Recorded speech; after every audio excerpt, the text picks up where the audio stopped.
বসন্ত নয়, আমার দরজায় প্রথম কড়া নেড়েছিল অবহেলা।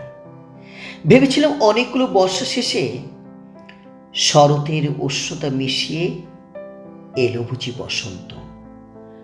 দরজা খুলে দেখি আমাকে ভালোবেসে এসেছে অবহেলা।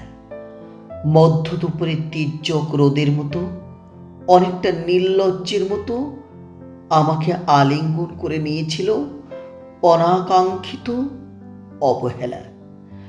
আমি চারপাশে তাকিয়ে দেখেছিলাম আমার দিন দশায় কারো করুণা বা আর্তিব পেখম ছড়িয়ে আছে কিনা।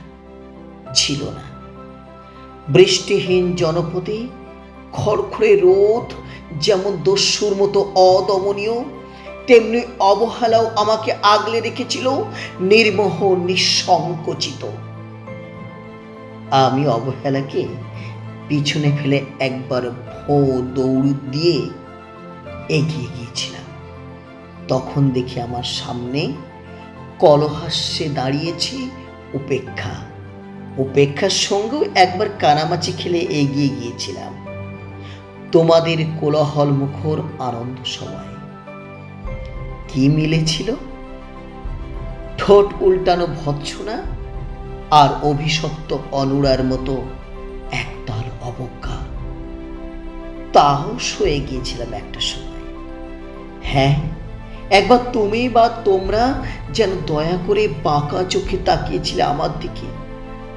তাচ্ছিল নয়, একটু মায়াই যেন ছিল। হতে পারে কাঁপা আবেগও মিশ্রিত ছিল তোমার দৃষ্টিতে। ওইটুকুই আবার যা পাওয়া। আমি ঝরে যাওয়া পাতা, তুমি ছিলে আকস্মিক দমকা হাওয়া। তারপরও অবহেলার চাদর ছাড়িয়ে, উপেক্ষার দেওয়াল ডিঙিয়ে, অবহেলার লাল দাগ মুছে জীবনের কোনো সীমা রেখা ভাঙতে আমি পারিনি। এ কথা জানি শুধু অন্তর্যামী। কবি আরিফ আহমেদ খানের লেখা বসন্ত নয়, অবহেলা। কবিতাটি কেমন লাগলো জানাবেন। খারাপ লাগলেও জানাবেন বা এড়িয়ে যাবেন। ভালো লাগলে লাইক শেয়ার করবেন। ধন্যবাদ।